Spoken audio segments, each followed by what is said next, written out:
Hello viewers, আপনারা দেখতে পাচ্ছেন আমরা একটি চোরকে ধরে ফেলেছি। এই চোরটা হচ্ছে ধরা হচ্ছে পিজি হসপিটালের সামনে থেকে। আউটডোর একের সামনে একটা যাত্রী সামনে আছে, ওখানে হাজবেন্ড ওয়াইফ তারা আছে, তারা হসপিটাল ডাক্তার দেখানোর জন্য আসছে। তো যাত্রী সামনের নিচে বসেছিল, হঠাৎ করে তিনজন লোক এসে ওনাদেরকে একজন ধাক্কা দেওয়ার পরবর্তীতে তাদের মধ্যে একজন আবার ওই ভদ্র মহিলার ফোন থেকে অটোমেটিক চেঞ্জ করলে মোবাইলটা এই ফাঁকে নিয়ে যাওয়ার পরে তার স্বামী এই জিনিসটা দেখতে পাওয়ার সাথে সাথে স্বামী তাকে ধরে ফেলে এবং তাৎক্ষণিক অনেক মানুষ জড়ো হয়ে যায় এবং আমরাও সেখানে জড়ো হওয়ার পরে পাবলিক ধরার সাথে সাথে তাকে বেশ কিছু উত্তম মধ্যম দিয়েছে এবং অনেকক্ষণ তাকে জেরা করা হয়েছিল, অনেক কথাবার্তা বলা হয়েছিল। পরবর্তীতে সে স্বীকার করেছে যে আমি ফোন নেইনি, আমার সাথে একজন ফোন নিয়েছি। আমি বললাম ঠিক আছে, যদি তোমার সাথে কেউ ফোন নিয়ে থাকে তুমি তাদের লোকেশন দাও, আমাদেরকে ধরে দাও, আমাদের ফোন দিয়ে দাও, আমরা তোমাকে ছেড়ে দেবো। তো ততক্ষণে ও বলতেছে ঠিক আছে ভাই, আমি আপনাদেরকে যে জায়গায় মোবাইলটা আসছে আমরা ওখানে আপনাকে নিয়ে যাই। তো আমরা ওর কথা মতো ওর সাথে আমরা যাচ্ছি, ওর সবাই মিলে। এবং ওখানে যাওয়ার পরে খুব মারাত্মক একটা সিন হয়েছে, খুব খারাপ একটা সিনারি হয়েছে। কারণ ওদের তো একটা সিন্ডিকেট আছে। তো যখন দোকানের কাছে আমরা গেলাম, যাওয়ার পরে এই যে দেখেন এখানে আমাকে দেখার সাথে সাথে একটা মহিলা বলে উঠছে যে কি হচ্ছে, মানে খুব মারাত্মকভাবে উত্তেজিত হয় ওর উপরে এবং আমাদের সবার উপরে। দেখেন মহিলার বাঁচার ভঙ্গি, মহিলার সাথে এখানে মহিলার হাজবেন্ড হোক বা মহিলার ভাইয়ের যেখানে যে কেউ হবে, এই দেখেন তার কি লুকিং বা সে কিভাবে আচরণ করতেছে। দেখুন সে মার মুখে আচরণ করতেছে, ওই তার হাতে লাঠি, মানে আমাদেরকে দেখেই সে হাতে লাঠি নিয়েছে চোরকে মারার জন্য। এবং আমাদেরকে বলতেছে যে আমরা কেন আসছি। সেজন্য এখানে যারা ওই চোরটাকে ধরে নিয়ে গেছে তাদের উপরে এখানের ওই দোকানদার বা তার আশেপাশের সবাই খুব চড়া হয়েছে তাকে আমাদেরকে মারার জন্য। এই দেখেন আমরা ওকে যখন জিজ্ঞেস করছি তখন অস্বীকার করতেছিল।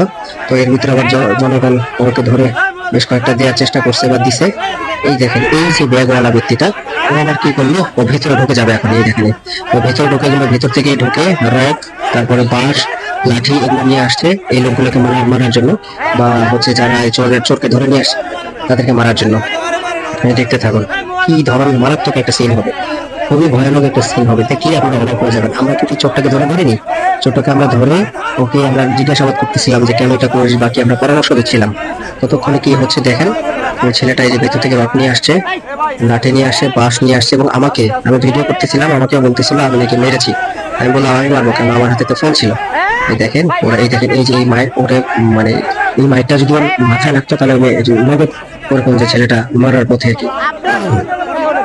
দেখুন এই যে হচ্ছে এই ঘটনা ঘটতেছে, এখনই কিন্তু ওই ছেলেটার উপরে হাত, মানে বিধ্বংস করে তো ঢাকায় পড়বে। এই যে আপনারা দেখতে থাকুন। আমরা কিন্তু বারবার বুঝাচ্ছিলাম এখানে মারামারি করার কিছু নেই, আমাদের ফোনটা দিয়ে দেওয়ার ব্যবস্থা করেন। সেই কথাগুলো কিন্তু শুনতেছি না। যে এখনই হচ্ছে লাঠিটা নিয়ে আসবে, এসেই কিন্তু ওকে মারতেছে। এই শুরু হলো। এখনই মনে করেন যে আমরা বারবার থামানোর চেষ্টা করতেছি, সেখানে এই যে দেখেন ওই দেখেন কিভাবে মারতেছে, চোরটাকে মারতেছে।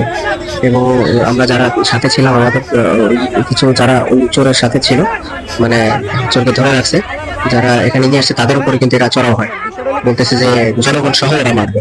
তাহলে ওদের কত বড় সিন্ডিকেট এখানে কাজ করতেছে, দেখেন কত বড় সিন্ডিকেট কাজ করতেছে এখানে। চোর এবং চোরের সাথে এখানে পিজি হসপিটালের আশেপাশে যে দোকানদার, এখানে অনেক দোকানদাররা এর সাথে জড়িত আছে। তো আমরা আইনের কাছে আসলে কি বলবো, আইন তো সবার চোখে সমান, আইন সবার জন্য সমান। আইন আমরা প্রশাসনের দৃষ্টি আকর্ষণ করছি এই দোকানদারগুলোকেও যেন করার মানে শাসনের মধ্যে রাখা হয়, বা এদের বিরুদ্ধে কোনো ধরনের ব্যবস্থা গ্রহণ করা হয়, চোরের বিরুদ্ধে ব্যবস্থা গ্রহণ করা হয়। এই জন্য আমরা আইনের কাছে সহায়তা চাচ্ছি আর কি। তো এই চোরকে কিন্তু এর ভিতরে বহুত মার দেওয়া হয়েছে, মানে কয়েক দফায় চলতেছিল। এই যে এখানে দেখেন উত্তম মধ্যম চলতেছে, একের পর এক চলতে আছে, এভাবেই চলতেছিল। তো পরবর্তীতে অবশ্যই আমরা ফোনটা হাতে পেয়েছি। ভিডিওটি সবাই শেয়ার করবে।